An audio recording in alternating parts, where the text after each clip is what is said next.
Assalamualaikum warahmatullahi wabarakatuh. Sahabat beriman yang dirahmati oleh Allah, salah satu dari sekian banyak keistimewaan yang diberikan Allah kepada Nabi Sulaiman, yakni memiliki pasukan dari kalangan bangsa jin. Mereka para jin bekerja untuk sang Rasul dan tunduk patuh padanya. Setan dan juga ifrit turut diperintahkan untuk tunduk dan taat pada Nabi Sulaiman. Mereka bekerja keras membuat istana, gedung-gedung tinggi, piring raksasa, dan periuk, hingga menyelam untuk mengambil mutiara dari dasar laut. Para jin mau tak mau harus bekerja keras setiap hari, setiap waktu pada Nabi Sulaiman. Mereka diwajibkan memenuhi segala keinginan sang Nabi, yang mana jika mereka membangkang, maka Allah akan menurunkan azab yang teramat keras pada mereka.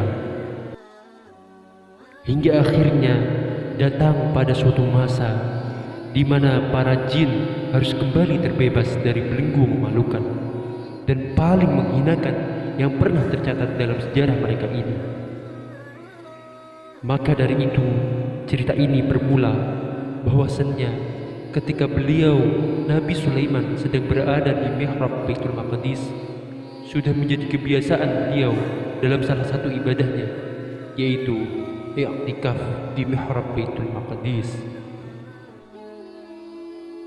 Beliau menyendiri selama 1 atau 2 tahun, 1 atau 2 bulan, atau kurang lebih selama itu. Diriwayatkan bahwasannya sejak Nabi Sulaiman berada di dalam Baitul Maqdis pertama kali, setiap hari Allah Subhanahu wa Ta'ala selalu menumbuhkan sebuah pohon di dalamnya. Lalu Nabi Sulaiman mendatanginya dan menanyai namanya. Kemudian dijawablah oleh pohon itu bahwa namanya adalah ini dan itu. Jika pohon itu untuk ditanam, maka Nabi Sulaiman menanamnya, dan jika untuk obat, maka dijadikan untuk obat. Hingga pada akhirnya tumbuhlah sebuah pohon yang dikenal dengan nama khorubah atau perusak.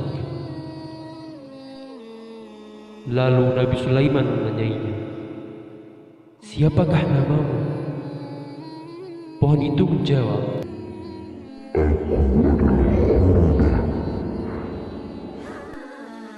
Nabi Sulaiman pun kembali bertanya, "Untuk apa kau diciptakan?" Pohon itu pun menimpali,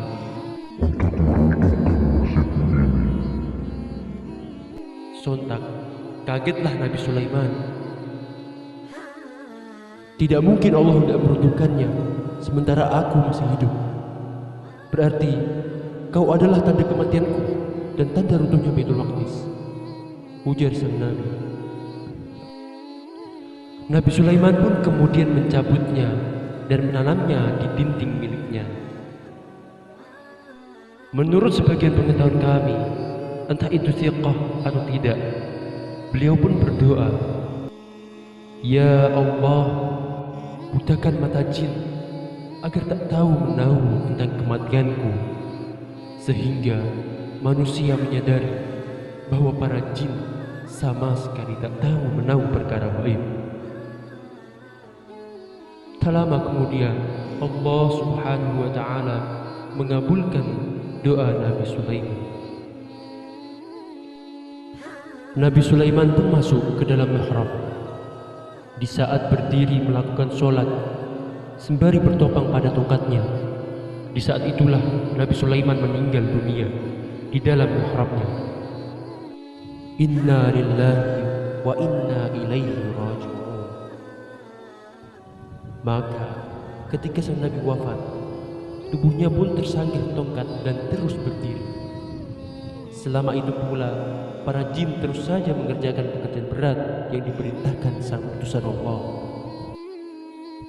Tak ada yang mengetahui kematian sang Nabi penakluk ini, termasuk para jin. Di dalam riwayat dijelaskan bahwasannya para setan sedang bekerja untuk Nabi Sulaiman di sekeliling mihrab Nabi Sulaiman, yang mana pada dindingnya mempunyai lubang yang terletak di depan dan di belakangnya.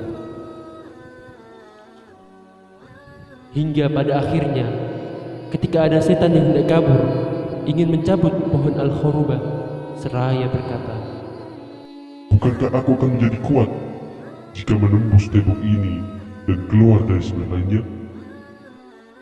Padahal sebelum itu tidak ada satu jin pun yang berani keluar masuk di mihrabnya Nabi Sulaiman, karena ia pasti akan terbakar.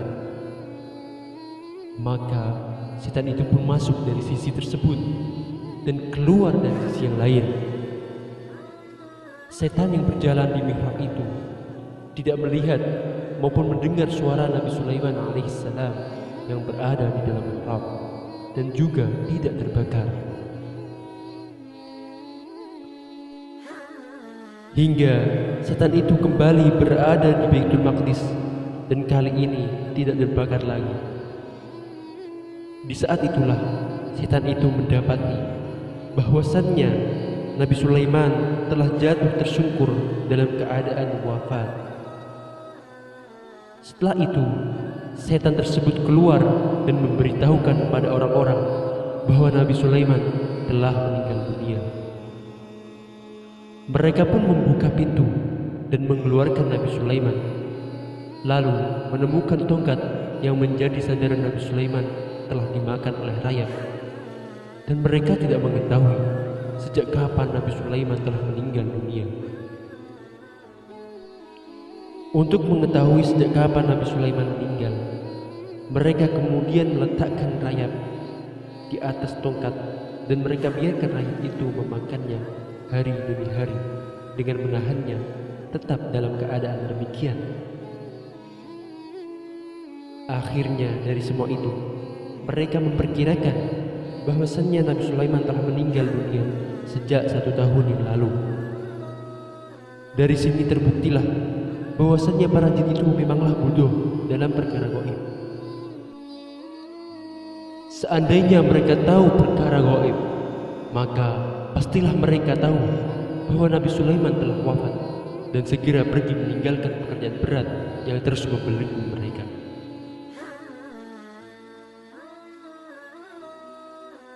Itulah tadi sederet bukti tentang ketidaktahuan setan atau bangsa jin mengenai hal gaib yang telah diabadikan Allah Subhanahu wa taala dalam Quran surah Saba ayat 14.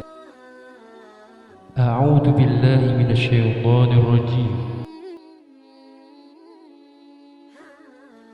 Maka ketika kami telah menetapkan kematian atasnya Sulaiman, tidak ada yang menunjukkan kepada mereka kematiannya itu kecuali rayap yang memakan tongkatnya. Maka ketika dia telah tersungkur, taulah jin itu bahwa sekiranya mereka mengetahui yang gaib, tentu mereka tidak tetap dalam siksa yang menghinakan. Sering kita menganggap bahwasannya jin atau setan merupakan makhluk Allah Subhanahu wa taala yang mempunyai kekuatan supranatural yang bisa mencelakai manusia. Maka tidak heran jika banyak manusia yang takut kepada makhluk tersebut. Namun Al-Quran dengan tegas mengatakan bahwa hakikatnya setan dan tipu dayanya sangatlah lemah. Semoga dengan penjelasan tadi Allah berkenan melindungi kita semua dari tipu daya muslihat setan yang menyesatkan. Amin ya rabbal alamin.